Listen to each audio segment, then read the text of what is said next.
From now on, Kuraki-san's radio recording will begin.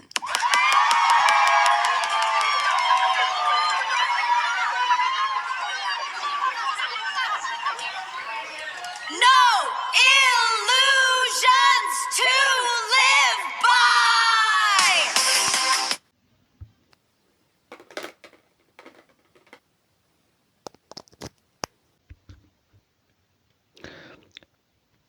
heard a radio show yesterday, and there was someone in a similar situation to mine. Was viewed, and common was that keep themselves together was extremely hard, but the big difference was that this person said their life is over. I think that patterns are common, and people give up, hit despair, or just stop caring. I would never once thought my life was over. Anyone who's been listening to this podcast for a while and has good instinct probably knows why that person's still expecting something, and they've still got a real hope, then teeny, but it's there. Whether that teeny bit of hope exists or not makes a huge difference, but with they've got some ideal. They're comparing themselves to some image of what they could have been. In their case, they said they've given up this life, so maybe they're counting on the next one, or heaven, or whatever comes after. That's still hope, and that hope is exactly what makes now for painful and hopeless. My case is different. It doesn't get better than this. It doesn't get worse than this. This is it, as it is. So I've got neither hope nor despair. And when you're truly in a void, the idea that your life is over, that your life is garbage, that's 100% not true. Where your head goes, that's impossible. There's no time for that. Next, I was imagining how the other person that should think that.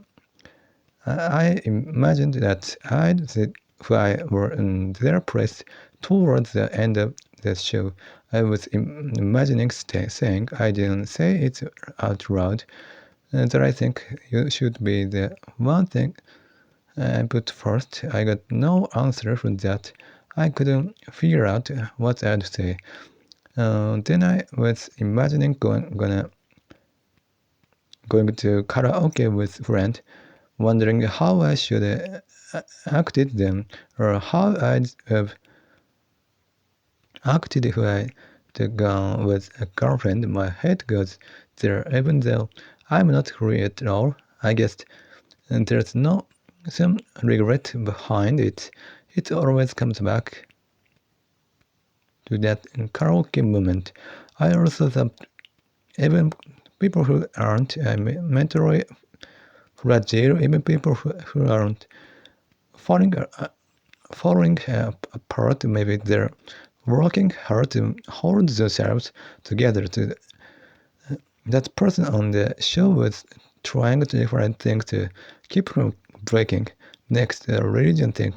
The situation with mom, I can't sit down right now. I thought that was strange, and she'd been lying face down, trying to sleep. I thought something was off, so I talked to her in the morning. I wonder if she was sleeping every day. I thought about what to say. Mom said she wasn't sleeping. I pushed little. I said, tell me the truth, and she said she wasn't sleeping. I'd seen her lying down when I checked on her. So I asked why that was. She still said she wasn't sleeping, so I took her at her word. Next, I was trying to organize my notes, and that took up the whole morning. I knew this going on, but I tried to put my notes together, and these aren't just any notes. They are important to me. and I believed doing that would help, so I kept at it. But nothing changed from before. I've spent hours on it, ended up with something more complicated than what I started with. I'd gone through something like this before, and it genuinely drove me close to losing it. Back then, it was paper notes I'd write on a notebook and trying to organize it. I'd try to make mind map, list all kind of things. Now it's worked. The way I take notes, the way my brain is built, I'm not able to organize them that way. So when I try, contradiction come up. The right level of organization for me is somewhere in the middle, not fully put together. When I try to make it perfect, it ends up looking more disorganized to me, not less. The English stuff was also putting on and trying to make everything more efficient, made things fall apart more and more. It's a mess. I did finish, but the point is, when I try to cut down my note like that, things get worse before what looks organized from the outside is often more efficient for me. Next, there's a song called Joy by Yuki, who's from Hokkaido, and I heard it and knew in an instant what it reminded me of. I thought back why that connection came to me. It's a song by an artist called Warwicker, a track called Carnival. I wondered why that one came to mind, but I like a song called Hajimete no Sora. That kind of song is what I go for. There's an area from Mozart, Magic Flute. I can't listen to opera much these days, which is a good thing in a way, because I'm busy. But the area of the broadcatcher on the opera, and I like that kind of thing too. I was looking for songs that felt like Hajimete no Sora and found Yuki's Joy. And what's strange is that Warika's also from Hokkaido. Recording now, going back to the person I mentioned at the start. When I heard from yesterday, I was a little surprised that when anything shaking their mental state, so they stay away from the trouble that comes with relationship, because who say something crumbs or that, and they run out of things to talk about, and that would be a problem. I thought we're similar, but one thing stood out. Who this person? It's a choice between living in society and running out of material. That's the only two options. It's that how it is for most people who saw I must look pretty strange, wisdom, but living with structure. People on the outside might see it the same way, I guess, but a picture did of probably someone who took a serious mental hit and fell apart. Of course, they think that there's a direct connection in people's mind, but when being in a void, falling in a disappear, that's a ring people make. Next, I get single focus. So when I watch a drama, I can only follow one thing. My attention goes to main character and nowhere else, and then I regret this later. I think that wasn't what I should have been watching in that sense. I regret it against today. There are two people I knew in it, and I watched the main character even though I wasn't that interested in them. Maybe it's natural that they're the main character, but I could have done something about it. I'd been more careful. Also, today's toilet clogged a moment like that make me feel like I can't do anything on my own, and it's hard. During the podcast, I'd get pulled something philosophical and lose track of what happened today, and then I'd get frustrated with myself. I was also thinking during recording whether I should stop taking notes, stop doing philosophical topics, and put more time on other parts of the show. I still feel uneasy about the English stuff, and there's regret about why I made a change at all. So this thought come back, and naturally things I was worried about earlier, and they come back while I'm doing something else. Also takes time of year. Whether I changed in summer clothes at the right time, Mom got them out for me, but I'm not sure but this was right. A small worry. Someone every year, and there's a night from the neighbor lady next door. Worry for TV's loud when I'm trying to sleep. Her windows open this time of year. So sound carried about Mom. I know there's no point taking things out on her, and I know it's not really our fault. But her the reason I'm in this house is because she stopped me from going to the hospital, and what she did after was bad. I have to keep reminding myself if I let my guard down, I'll get tricked again. And I have no choice but to swallow it. That cycle that's still going, but I've got no option except to sit here furious inside this heart. I'll probably carry this resentment my whole life. I know that doesn't do anything, but I can't afford to say that either. Yesterday I was talking and I noticed something. I'm all or nothing by nature, and I realized I hadn't been pulling a star on certain things.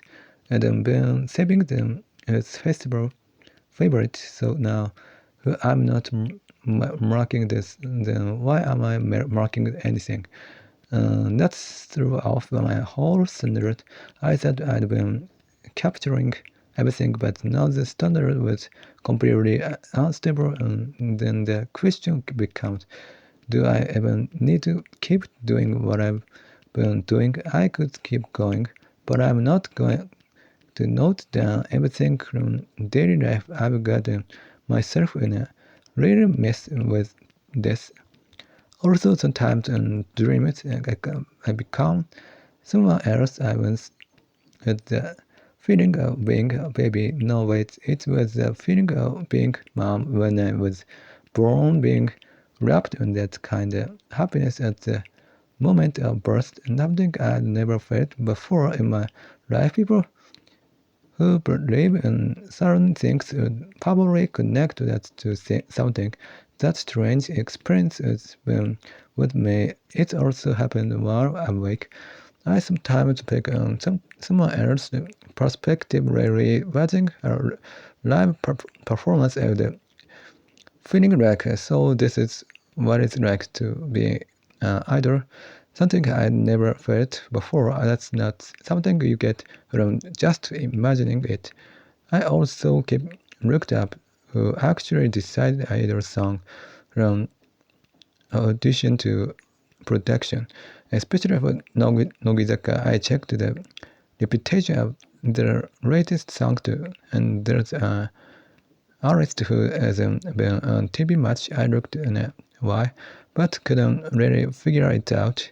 And I was checking the ending of the mystery drama I'd been watching, trying to figure out what it all meant. Also, this is all imagined. I was thinking about someone who kinda talked down to me, not exactly disrespect me, but hint at things. What's the right way to handle that adult move would be to just smile and let it pass, not fight back, not agree, just move on. That's probably the adult response. I've been going over the regret about that girl for over 2 years now. We've been together. How would I have acted? I'd make time to see her, but I'd have to keep studying to her. I'd regret it. It's like I'm living out the what if in my head. Most people don't do that, right? It's not just regret. I'm living the alternate version inside my head. That's probably not good. The person I mentioned at the start, most people can try things even when they don't know who they'll work out, but in my case, anything that is even a small chance of leading to collapse, I avoid without question. That's why I gave up on work. Change itself is a chance of leading to collapse and doing things that feel meaningful. Some things. Next, people say that someone who hasn't felt pain can't understand another person's pain. But I don't think that's true. I can't see why it would be. Here's what I meant. Who someone's struggling with money, it doesn't mean only people who money problems can understand that. It's more like who you've been through something hard in life. You can relate to other kind of pain to the money example. Maybe someone who's been through that can understand it real better. That might be true, but pain takes different shape for everyone. A big event isn't the only kind of pain. Accumulated small things every day, it's pain too. There's no way to know who's suffering more. And in most cases, the idea is that someone who's been through something big can understand the other's pain, but that's not right at all. Having been hurt doesn't mean you understand what others are going through.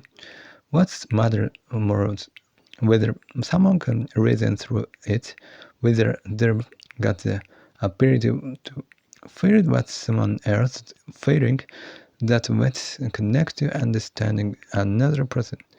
Next, something you encounter change your life, or you get forced up by it and think you can't fall behind. That's a bad way to build motivation. It might work short term, but it won't work long term, but it's everywhere.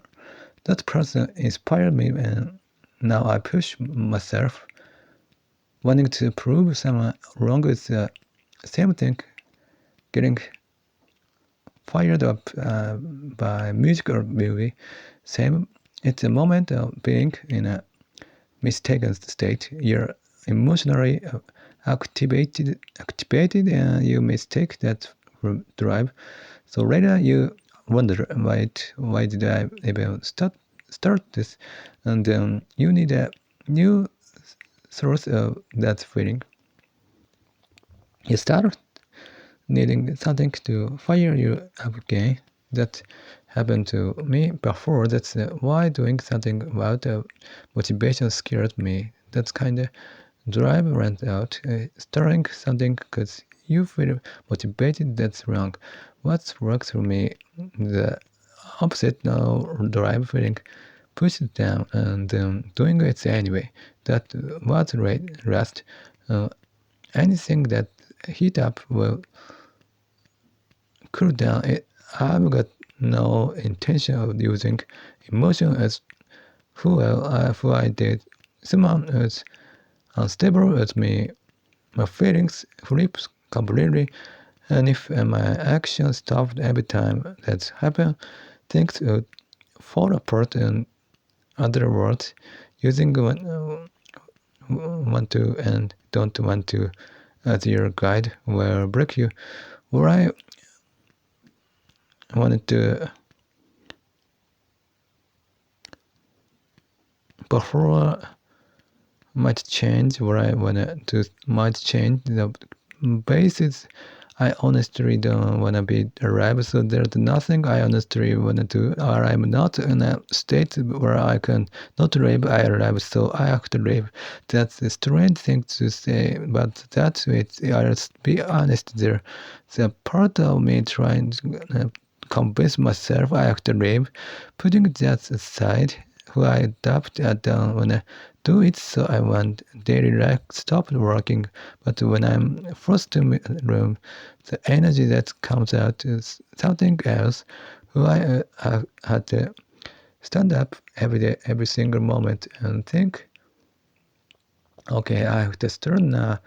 And that alone would make daily life impossible, but I want to say I don't want this show to only be cold talk and living the moment where I think there's something to this. Other people would probably say that, but who I said that, it might feel like a bit rare to whoever's listening it to me. I think I thought each person got it, and now they're running away too. I think so. They've got hope after all.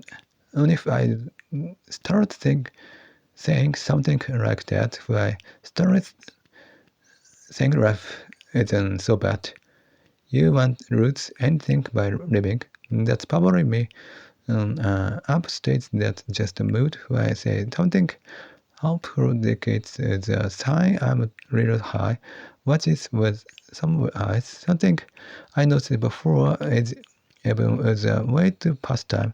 I was in a hurry, but video I had time to watch, but I felt this pressure that I have to watch the right things, and that I was being forced to watch things I should have to watch. That framing what made it so it couldn't rust. It was just killing time, so I tried flipping it.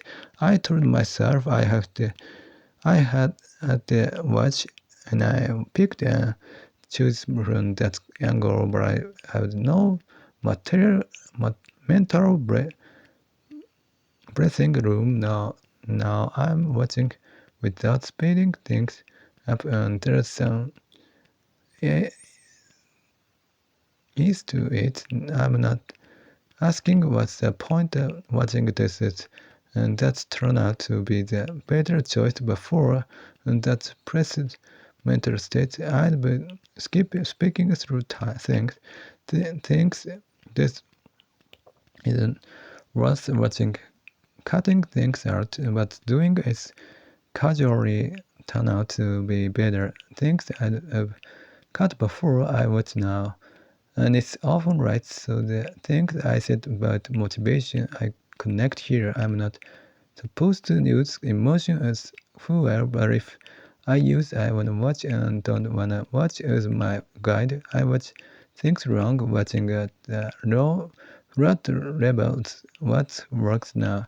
So push to watch move more, no push to stop.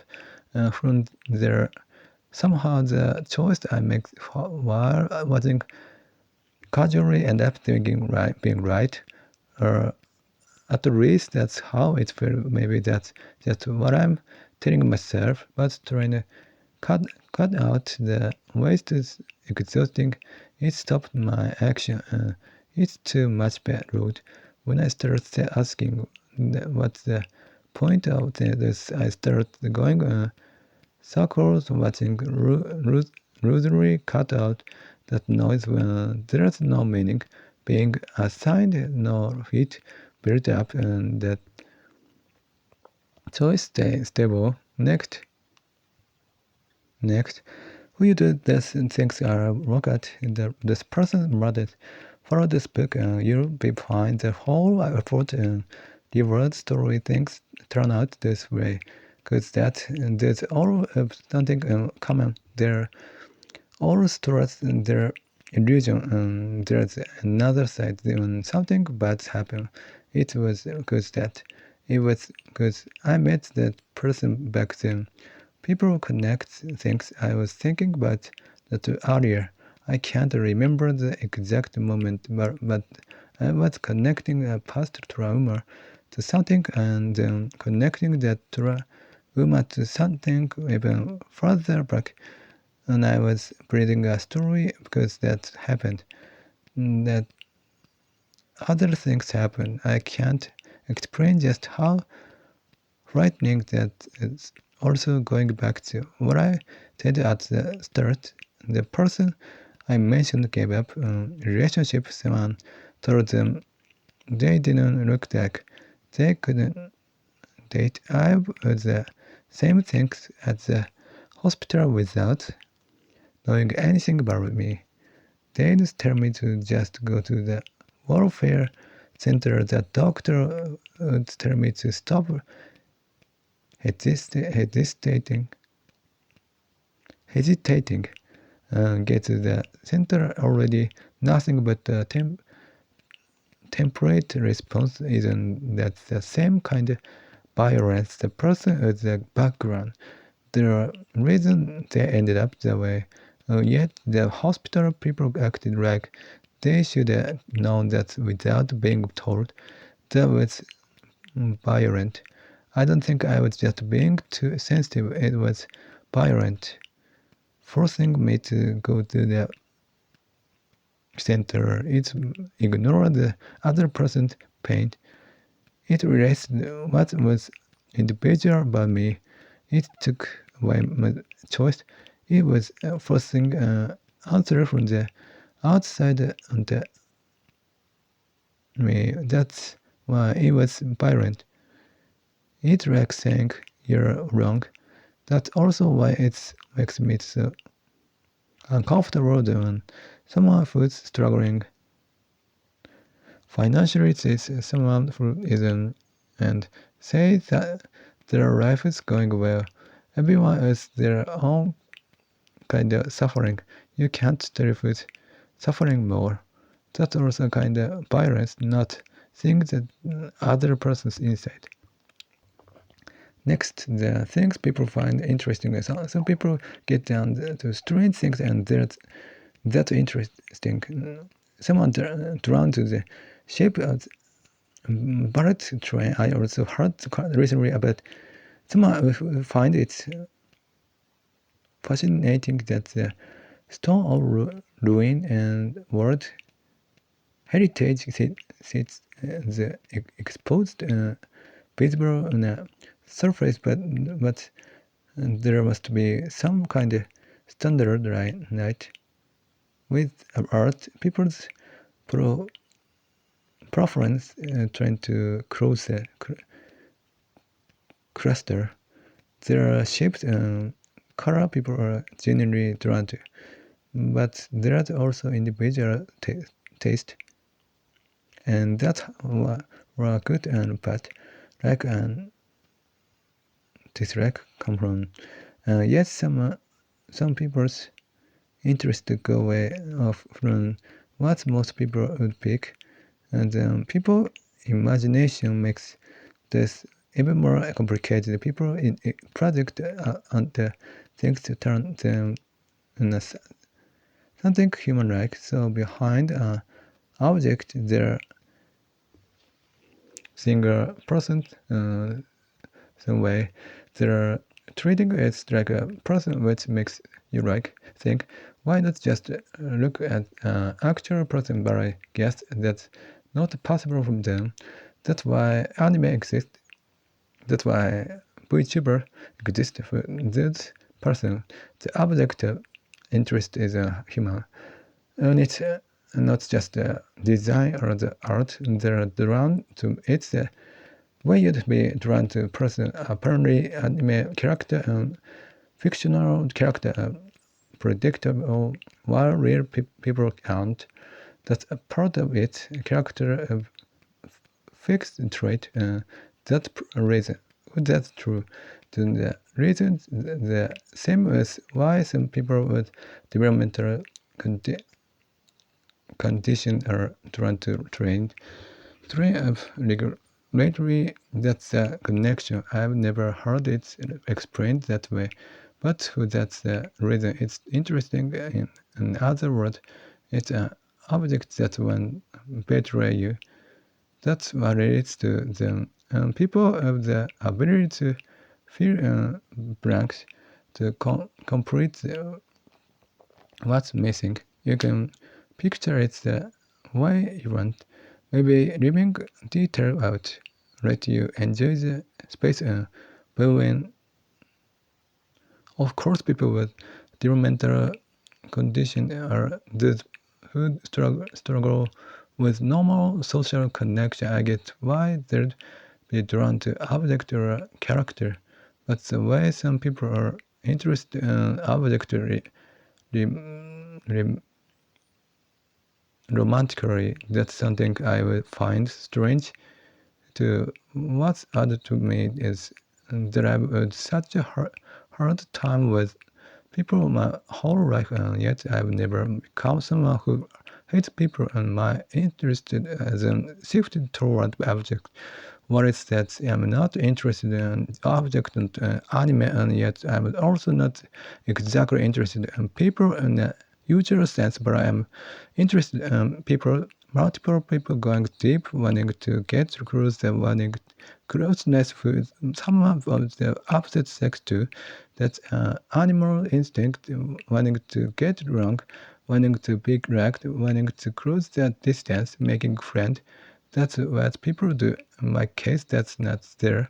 But the reason I'm interested in people's different. I'm interested in other people's thinking patterns. They are blind spot compared to my own. In that sense, maybe I'm more interested in myself. I can't say for sure, but I'm interested in people. Objects don't do it for me. I talk about this before. When I was in religion, I felt meaning. I thought that was strange. No, I don't feel meaning, but that's the mean. I thought it meant my ability to feel meaning got broken. That's what I said, but that's not right either. It's not that the ability broke. It's that after leaving the religion, I started to doubt of the device that generate meaning. Even when meaning comes up, I don't go with it, or I don't trust it. Of course, since I'm human, there are moments where meaning arises a small amount of it, but I don't make it a conclusion. I don't adapt it. So it ends up not being a conclusion anyway. And I don't trust it much. That's good for shared values too. I don't trust them much, though it's a problem when I can't cheer for Japan during the Olympics. Recording now at night with food, my basic ideas. Why can't taste it? That's enough. It's good. On top of that, fine. But the most important thing is whether I can taste it clearly and whether I can hold that in memory. But I noticed the contradiction when my body itches while eating. I don't scratch at the table, so I can only shift around a bit, but eating while itchy feels completely off. Yet if I can around it, but eating while itchy feels completely off. Yet if I can taste the food, shouldn't it not matter if there's discomfort alongside it? The thing is pain and itching are different layer than taste. And body's priority order they come first. So when there's discomfort, it's breath. The lower layer where taste lives even who I could focus on the taste, even with pain or itching, you'd think focusing would be possible, but it doesn't work that way. That discomfort breeds not just in the itchy spot, but in the taste itself, which means whether food is good or bad isn't really about the food or taste. It's about the taste of the body at that moment. Having discomfort and still being able to focus on something with the problem for human survival. About the note, I made another mistake. Don't think I had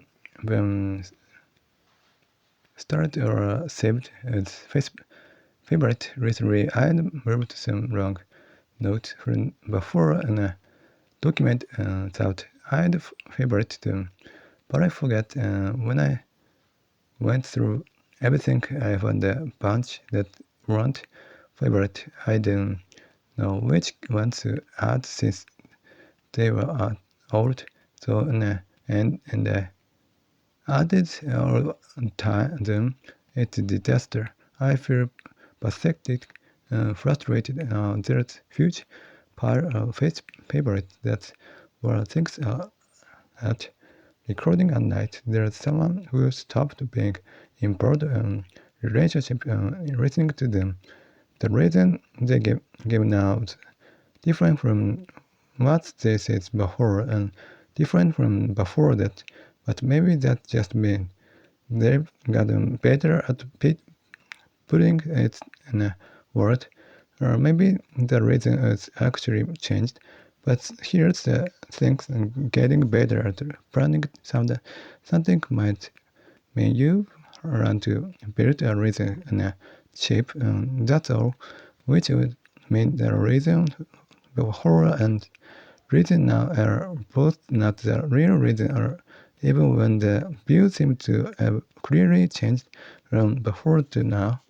The reason people give for their action are always something applied after the fact. The root hasn't changed, or there were never any real reason to begin with. Action just happened. Reason or something produced around them.